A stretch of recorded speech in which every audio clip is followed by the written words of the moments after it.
Assalamualaikum warahmatullahi wabarakatuh. Waalaikumsalam warahmatullahi wabarakatuh. Di sini kami kelompok 5 ingin mempresentasikan hasil diskusi kami mengenai review jurnal dengan judul penentuan pola-pola interferensi menggunakan kisi difraksi dengan medium udara, air, dan asam cuka yang ditulis oleh Tri Aryani Saparini, Jurnal Perspektif Pendidikan volume 9 nomor 1 Juni 2015 halaman 78 sampai 89. Kelompok 5 beranggotakan saya sendiri Ahmad Budi Ramadan, Hidayat Pratama, Iqbal Setiawan, Ilham Fikri Zaki, Hamdan Fauzi, Angga Rivaldi Pradana, Hafiz Ihsan Raihanuddin, dan Rizal Ahmad Muhaimin. Untuk berikutnya bisa disampaikan oleh Mas Hidayat Pratama. Silakan Mas Hidayat. Baik, terima kasih Mas.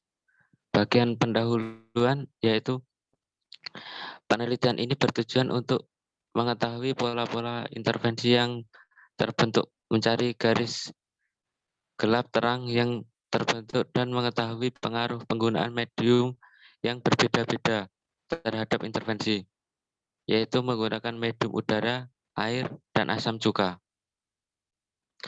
Gelombang adalah getaran yang merambat. Cahaya adalah suatu jenis gelombang elektromagnetik yang apabila di dalam ruang hampa merambat dengan kecepatan C sebesar 3 kali 108 ms. Sebagai gelombang cahaya dapat mengalami berbagai peristiwa gelombang antara lain refraksi, refleksi, interferensi, difraksi, dan polarisasi. Pada penelitian ini akan ditekankan penggunaan prinsip intervensi di mana menggunakan kisi difraksi sebagai media pendifraksi dengan medium udara, air, dan asam cuka. Saat cahaya mengenai kisi akan timbul pola gerak terang di mana jika digunakan medium yang berbeda-beda akan timbul perbedaan jarak antara terang atau gelap ke pusat. Perbedaan jarak antara terang dan gelap inilah yang akan digunakan untuk menganalisa pola-pola intervensi dengan pengaruh medium udara, air, dan asam cuka. Dengan adanya rancangan sistem yang sesuai dengan penelitian ini akan dapat dilakukan. Dalam penelitian ini digunakan medium udara, air, dan asam cuka. Berikutnya yaitu landasan teori. Berikutnya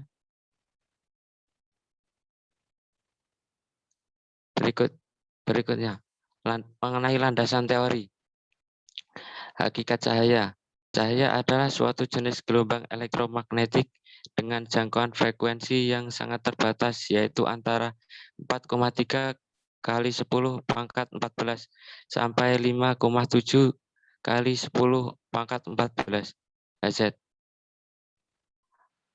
Apabila kita membatasi pada cahaya nampak yang berpaduan dengan panjang gelombang lambda di antara 7 kali 10 pangkat minus 7 hingga 4 kali 10 minus 7 meter di dalam ruang hampa, di mana cahaya tersebut merambat dengan kelajuan C sama dengan 3 kali 10 pangkat 8 meter per second. Kisi difraksi. Kisi difraksi merupakan piranti untuk menghasilkan spektrum dengan menggunakan difraksi dan intervensi. Biasanya kisi terdiri dari lembaran gelas atau logam spekulum dengan garis-garis sejajar yang berjumlah sangat banyak dan memiliki jarak yang sama pada lembaran tersebut. Terima kasih, saya kembalikan ke host.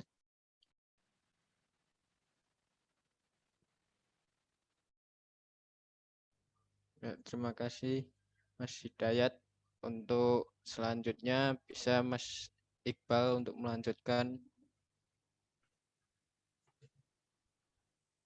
Ya, terima kasih Mas Budi Ramadan. Selanjutnya, interferensi.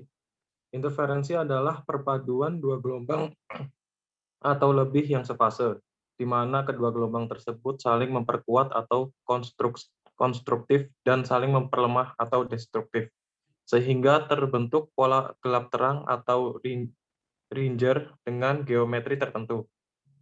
Agar mendapatkan pola interferensi cahaya pada layar, maka harus digunakan dua sumber cahaya yang koheren atau cahaya yang beda fase tetap. Percobaan Young menggunakan satu sumber cahaya tapi dipisahkan menjadi dua bagian yang koheren.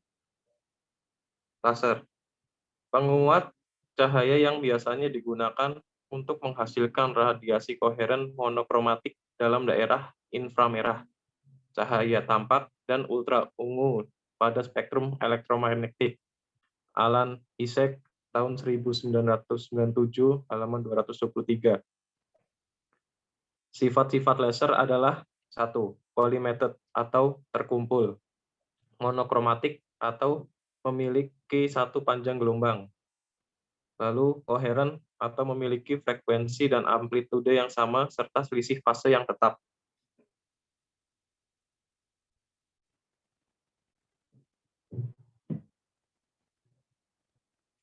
Di situ bisa dilihat bagaimana pada bagian belakang dari layar bercelah ganda tersebut terdapat dinding tempat menangkap cahaya.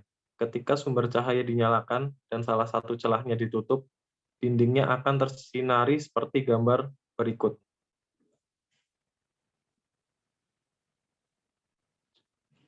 Ya, saya kembalikan kepada host Mas Budi Ramadan. Ya, terima kasih. Untuk selanjutnya, Mas Ilham Fikri Zaki bisa melanjutkan.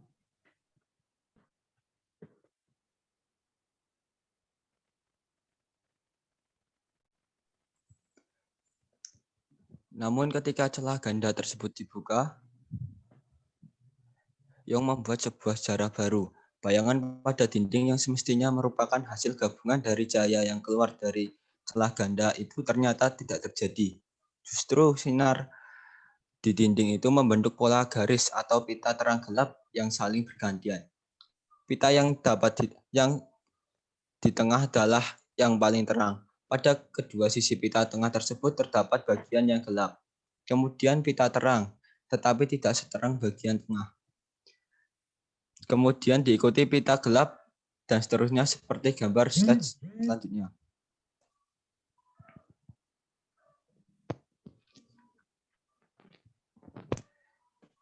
Pita gelap terang yang saling bergantian merupakan fenomena mekanika gelombang yang disebut interferensi. Interferensi terjadi ketika gelombang cahaya terdifraksi dari celah ganda saling mempengaruhi atau berinterferensi. Terkadang gelombang-gelombang ini saling tumpang tindih dan saling menguatkan. Namun terkadang gelombang-gelombang itu justru saling meniadakan.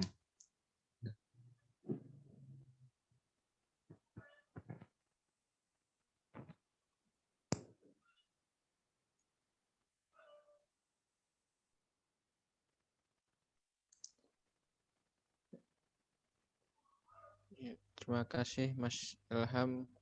Bisa dilanjutkan Mas Hamdan agar semua bisa membaca presentasi. Oke, Monggo Mas Hamdan. terima kasih Mas Budi. Sifat-sifat sifat-sifat interferensi. Satu, interferensi konstruktif atau saling menguatkan. Dan terdapat tanda bintik terang di pusat layar. Interferensi konstruktif juga terjadi ketika lintasan dua berkas berbeda sebanyak satu panjang gelombang atau lipatan bilangan bulat lainnya dalam panjang gelombang. Intervensi destruktif atau saling menghilangkan dan layar menjadi gelap atau pada bagian di mana puncak bertemu lembah, maka cahaya itu akan saling meniadakan dan tidak ada sinar yang G sampai ke titik sampai ke dinding atau pita gelap. Dengan demikian, akan ada serangkaian garis terang dan gelap atau pinggiran-pinggiran pada layar yang dipakai untuk melihat.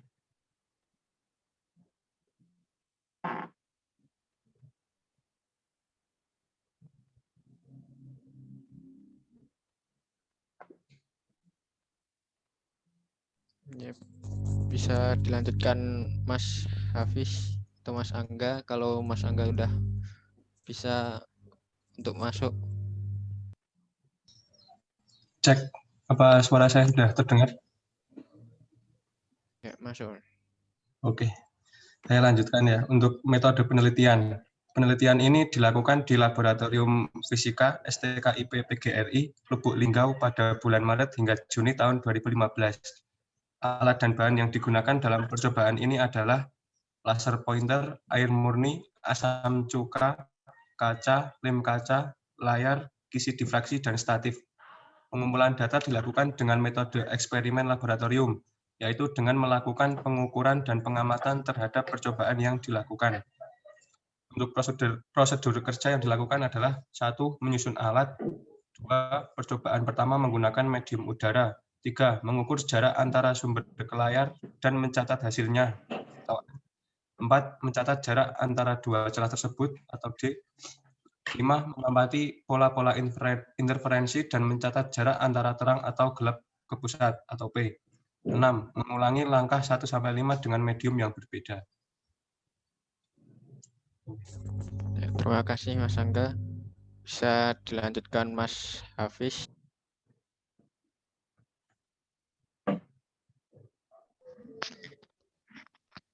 Hasil penelitian. Saat cahaya mengenai kisi akan timbul pola gelap terang, di mana jika digunakan medium yang berbeda-beda akan timbul perbedaan jarak antara terang atau gelap ke pusat. Perbedaan inilah yang akan digunakan untuk menganalisa pola-pola interferensi dengan pengaruh medium udara, air, dan asam cuka. Interferensi dapat bersifat membangun dan merusak. Bersifat membangun jika kedua gelombang fase atau beda fasenya adalah 0. Bersifat merusak jika kedua gelombang berbeda fase 180 derajat. Berdasarkan data yang diperoleh pada saat D sama dengan 100 garis per milimeter dan L sama dengan 20 cm panjang gelombang pada medium udara sama dengan 550 nanometer. Medium air sama dengan 650 nanometer. Dan medium asam cuka sama dengan 700 nanometer. Titik pusat terang pada medium udara terletak pada skala 4,4 cm. Medium air terletak pada skala 4,5 cm. Dan medium asam cuka terletak pada skala 4,3 cm. Berdasarkan data yang diperoleh pada saat D sama dengan 300 garis per milimeter dan L sama dengan 20 cm panjang gelombang pada medium udara saat orde 1 sama dengan 627 nanometer dan saat orde 2 sama dengan 635 nanometer. Pada medium air saat orde 1 sama dengan 693 nanometer dan saat orde 2 sama dengan 644 nanometer. Pada medium asam cuka saat orde 1 sama dengan 709,5 nanometer dan saat orde 2 sama dengan 668,25 nanometer. Titik pusat terang pada medium udara terletak pada skala 8,4 cm.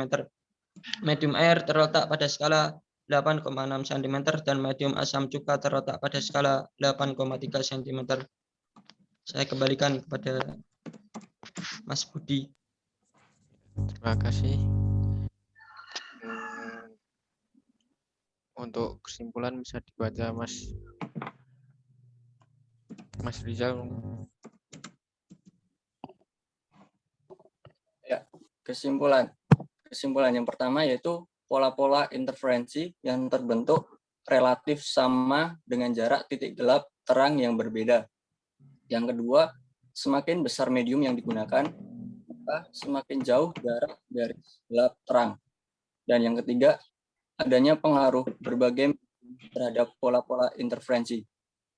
Saya kembalikan ke Mas Budi. Ya, terima kasih. Sekian dari presentasi kami. Bila ada pertanyaan bisa disampaikan. Kami buka sesi bertanya jawab. Ya, Baik, Mas. silahkan. Izin bertanya, boleh? Ya, silahkan. Baik, perkenalkan saya Muhammad Dafar Aditya, NPM 2010502004. Jadi yang akan saya tanyakan ini pada bagian laser. Kalau nggak salah ini di halaman 84 sampai 85 kalau di jurnal Mas. Mengapa untuk memperkuat pancaran laser harus menggunakan stimulat emission? Atau kalau di jurnal itu namanya pancaran terangsang. Nah, jadi pancaran terangsang yang ini maksudnya adalah pancaran yang memancarkan foton dengan tumbukan foton berenergi yang sama. Nah, jadi kenapa sih harus memperkuat pancaran laser? Jadi pertanyaan saya seperti itu. Terima kasih. Ya, terima kasih. Bisa saya tampung dulu ya, Mas? Iya. Kalau yang lain ada yang ditanyakan lagi. Ya, silahkan yang lain kalau ada yang mau ditanyakan.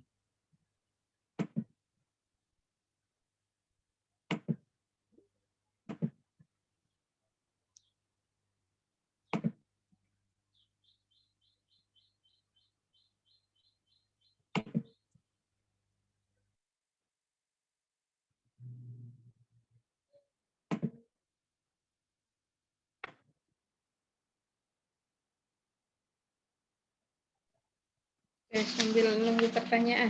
Ini berarti medianya ada 3 jenis media ya, Mas Rama ya. Dan teman-teman ada air, cuka, sama satunya apa tadi? Udara, Bu. Udara ya. Nah, yang paling efektif yang mana untuk hasil interferensi gelombangnya? Dari ketiga media tersebut. Atau hasilnya terlalu jauh atau hampir sama atau bagaimana?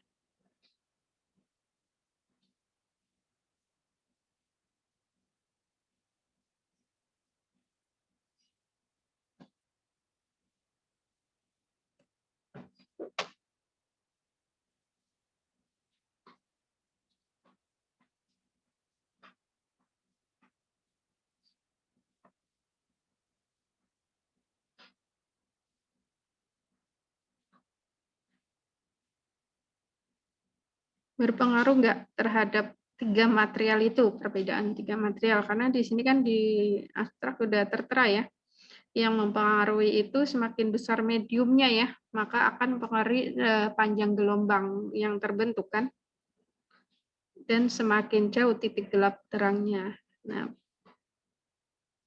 berkaitan dengan materialnya berpengaruh nggak?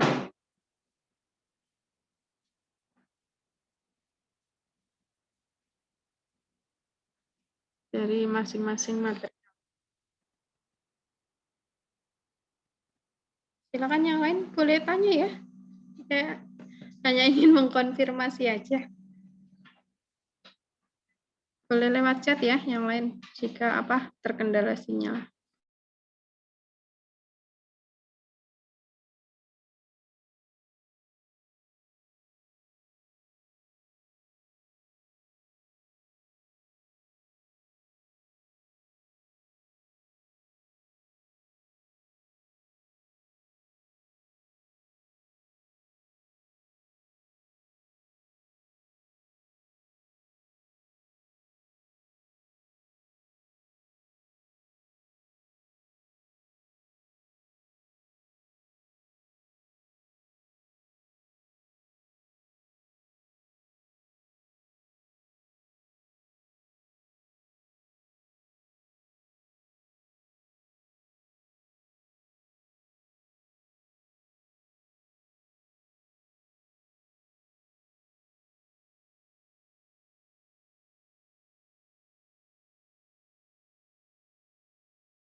Ini tidak ada pertanyaan lagi. Mas, izin bertanya, Ya, silahkan. apakah diperbolehkan Mas izin bertanya? Ya, monggo. Oke. Perkenalkan, nama saya Yoga Anggara Putra dengan NPM 2010502025. Izin bertanya, di apa ya? Di PPT kan dituliskan mengukur jarak antara sumber ke layar dan mencatat hasilnya. Nah, alat yang digunakan untuk mengukur jarak antara sumber ke layar tersebut, nama alatnya apa ya? Sekian, terima kasih. Iya, di metode penelitian. Ya, terima kasih.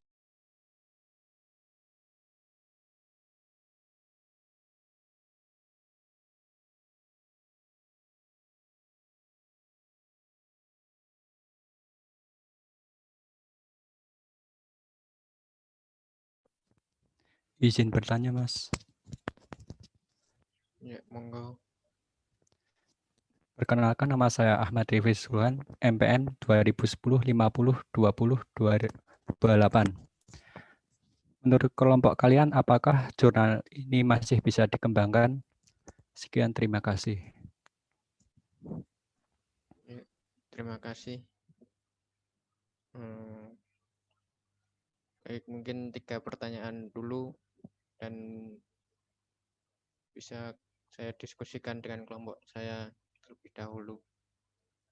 Terima kasih.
Izin menjawab tadi dari pertanyaan Mas Rifki, apakah dari penelitian ini bisa dikembangkan lagi atau tidak?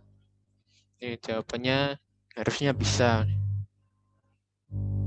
Karena ini penelitian, tapi nanti juga pengembangannya tergantung yang mau mengembangkan itu bagaimana. Apakah yang mau dikembangkan itu dari medium untuk alatnya atau itu dari jaraknya ditambahi atau gimana, terus alat-alatnya mau di upgrade lagi atau apa aja yang bisa untuk mengembangkan metode ini, metode penelitian tersebut. Mungkin dari saya itu jawabannya, Mas. Bagaimana, Mas? Baik, Mas. Terima kasih. Sama-sama.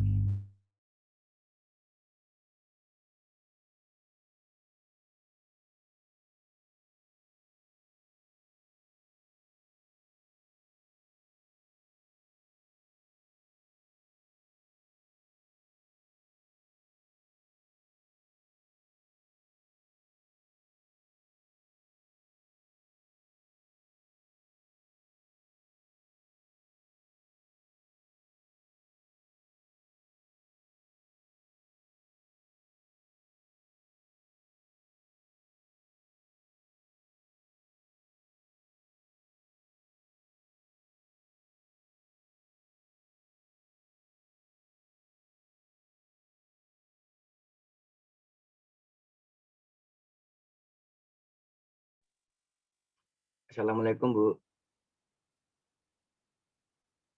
Izin menjawab pertanyaan dari Ibu.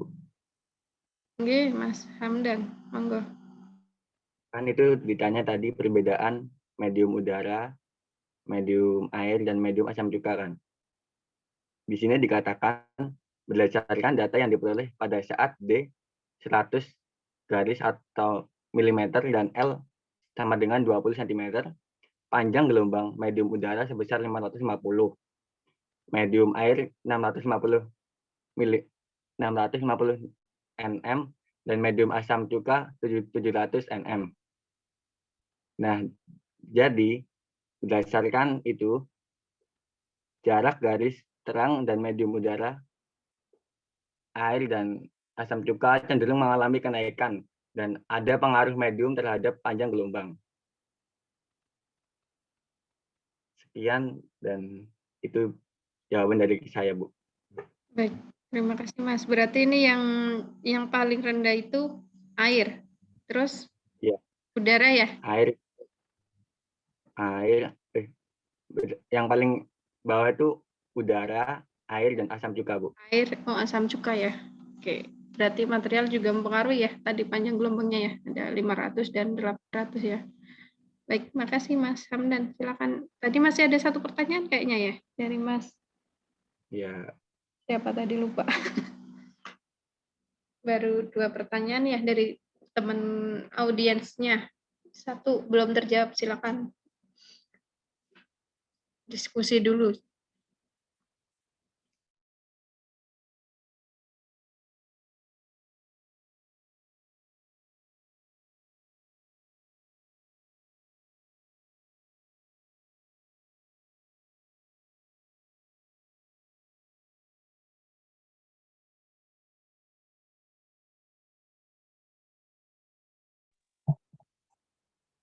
Mungkin saya mau menjawab pertanyaan dari Mas Java. Pertanyaannya, kenapa untuk memperkuat pancaran laser harus menggunakan stimulate emission? Stimulate emission sendiri disebut juga pancaran terangsang. Lalu bagaimana supaya pancaran ini dapat digunakan? Pada awalnya dibutuhkan suatu keadaan di dalam medium penguat yang disebut pembalikan populasi atau populasi invasion. Pada keadaan ini, sebagian besar partikel tersebut tereksitasi. Lalu pancaran acak dari sebuah partikel kemudian akan memicu pancaran koheren dari partikel-partikel lain yang dilewati. Dengan cara ini berlangsunglah penguatan. Mungkin dari teman-teman bisa nambahi.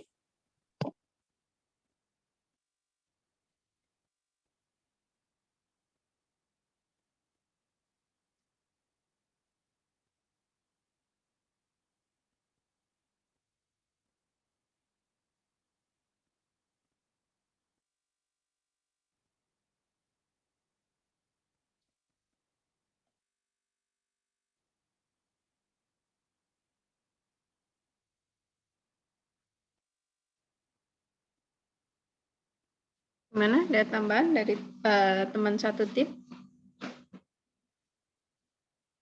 Atau gimana tanggapan dari yang bertanya? Sudah cukup atau masih ada yang bingung? Mumpung ini barusan dijawab. Jadi gimana ya? Mungkin kalau dari di jurnal tuh jawabannya sih nggak ada. Yang dijelasin oleh Mas Rizal itu masuknya ke proses sih. Tapi kalau misalkan nggak ada jawabannya mungkin karena keterbatasan sumber ya nggak apa-apa deh. Saya maklumin gitu. Ya, karena Mas Rizal bukan perisetnya ya, hanya mereview, mencari tahu apa yang dibahas di jurnal. Iya, nggak apa-apa. Baik, udah habis ya? Ini ya, pertanyaannya udah terjawab semua ya? 3. Atau masih ada Mas Rizal dan kawan-kawan? Masih ada satu lagi Bu dari pertanyaannya Mas Yoga. Mas Yoga, tentang apa ya tadi? Iya, tentang kan tadi Mas Yoga bertanya tentang apa di dalam metode penelitian itu disebutkan mengukur jarak antara sumber ke layar dan mencatat hasilnya. Jadi di sini saya akan mencoba menjawabnya. Ya. Untuk alat yang digunakan itu ya alat pengukur seperti penggaris seperti alat ukur pada umumnya. Karena di jurnal itu cara percobaannya itu menggunakan sebuah kotak. Mungkin nanti Mas Yoga bisa lihat di jurnalnya ya. Ada sebuah kotak yang ada jarak antara sumber cahaya laser dan layar dan diisi oleh sebuah medium yang tadi sudah disebutkan, ada udara, air cuka, dan air kan. Jadi mungkin bisa terjawab atau tidak Mas Yoga? Oh gitu ya. Iya. Ya. Terima kasih Mas. Oke, sama-sama.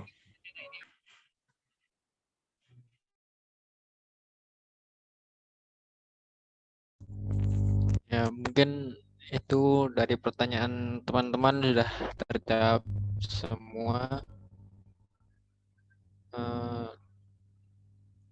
Ya, berarti untuk kelompok 5 ini sudah selesai, Bu. Sudah. Ya. Jadi terima kasih. Saya akhiri. Wassalamualaikum warahmatullahi wabarakatuh. Waalaikumsalam warahmatullahi wabarakatuh. Baik, terima kasih ya untuk kelompok 5. Kelompok 6 berarti minggu depan ya. Nanti kalau saya nggak bisa berarti ngatur waktu lagi atau mungkin nanti bisa komunikasi via WA ya untuk kaitannya dengan diskusinya. Dan nanti sebelum UAS akan ada kuis ya 1 kali. Gitu. Terima kasih. Selamat sore. Saya tutup perkuliahan hari ini. Wabillahi taufiq wal hidayah. Wassalamualaikum warahmatullahi wabarakatuh. Waalaikumsalam. Waalaikumsalam warahmatullahi wabarakatuh. Waalaikumsalam warahmatullahi wabarakatuh.